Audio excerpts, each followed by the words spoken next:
How much are you paying attention to DeepSeek and the AI competition that's going on right now? I am loosely paying attention to the AI competition. I'm conflicted about it. I don't think there's anything we can do to regulate AI competition that doesn't make matters worse. I'm very concerned about the outgrowth of this transformative technology. I think even the most mundane disruptions that will come from it, things like disruptions to the job market, are going to be a profound challenge to our society, and we're going to have to come up with an approach that allows us to tolerate the disruption. I used to think the approach was universal basic income, but now I'm conflicted because now I just take into account human nature. And, unfortunately, I don't think it's good for people to just give them free money, even though you need to. I think it's ultimately bad for them to be dependent upon it. And that's what scares me about automation and AI in general, that if it does get to the point where there's so many people that are displaced from the job market that we have to provide them like a real meaningful wage, and what incentives do they have to break free from that system? And do they just decide to live inside the means of whatever that is forever? And does that limit the growth and potential that those people possess? Because people really don't accomplish anything unless they're driven or unless they have to. Right? That's what really gets people going. That's why it's so difficult for people that were trust fund babies to ever get anything going. I mean, we all know the trust fund kids that are they do drugs and party, and they're materialists, and they're really lost. That's really common, like more common than not, right? Very difficult to navigate that water. So what would we do to incentivize people to do things? Like to have this healthy, thriving, artistic, creative, innovative economy that we have right now. Like, how does that continue if so many people are displaced from the job market? Or is there a way where you can say, you know what, we are so concerned about basic goods, needs, food, shelter, things like that. If you just provide people with the basics so nobody ever has to worry about food or shelter, would it organically arise that some people would compete outside of that and then say, now that I have basic food and shelter, let me pursue my dreams. Let me do what I want to do. Let me provide, let me create a business that AI can't make. Let me make, fine cabinetry. Let me paint. Let me do things that's going to provide a real value that, I can get money from, that it can be an actual viable business. And maybe the way to incentivize people to do that is to never take away their universal basic income.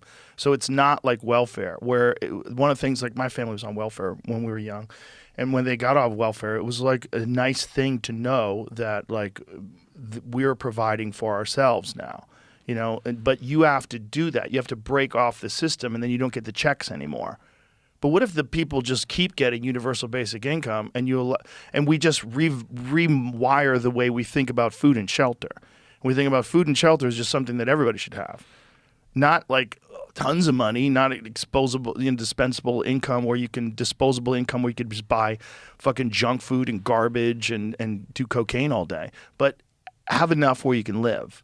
And then have people pursue a life that is more meaningful. But you have to give people incentives. They have to be somehow or another either personally motivated to do that, encouraged by the culture to do that. It has to be something where people develop this desire to do more. Well, let's talk about the ultimate source of this problem. Our ancestors, our hunter-gatherer ancestors, even our farming ancestors, lived in a world where the world itself provided the incentive structure, right? If you didn't work hard enough as a hunter-gatherer, it manifested as hunger and jeopardy. So people were naturally incentivized to invest in the right kind of stuff. And the right kind of stuff is hard work in some cases, where you pursue the materials that make your hut better, that procure more food for your family. Or it could be insight, where you figure out some way to do something better so you make more with what you've already figured out how to get. That's a very natural structure, and it's what we neurologically are built for. The economy has some of that characteristic. The economy rewards hard work somewhat, and it rewards insight somewhat. But it also rewards cheating, and it rewards lots of unproductive behavior that actually destroys wealth but creates a profit. Stock market. Yeah, for example, it rewards gambling, it rewards interference, competition, all sorts of stuff. You know, destroying wealth is actually a big part of our economy. And the way the mythology of free market capitalism works, you're getting paid for producing stuff that enhances us all. But what fraction of the economy is actually dedicated to activities that destroy wealth? You know, the production of porn, for example. In my opinion, that is highly likely to destroy vastly more wealth than it produces. But it's a very rich industry for a reason. So what I'm getting at is we have a new problem with the AI component. Maybe it's taken the magnitude of the problem that we had and it's multiplied it by 10. But it's not a new problem. We are still trying to figure out what to do with the fact that you're taking an animal out of the habitat that properly inherently incentivizes it and putting it into an environment in which the incentives aren't really well built.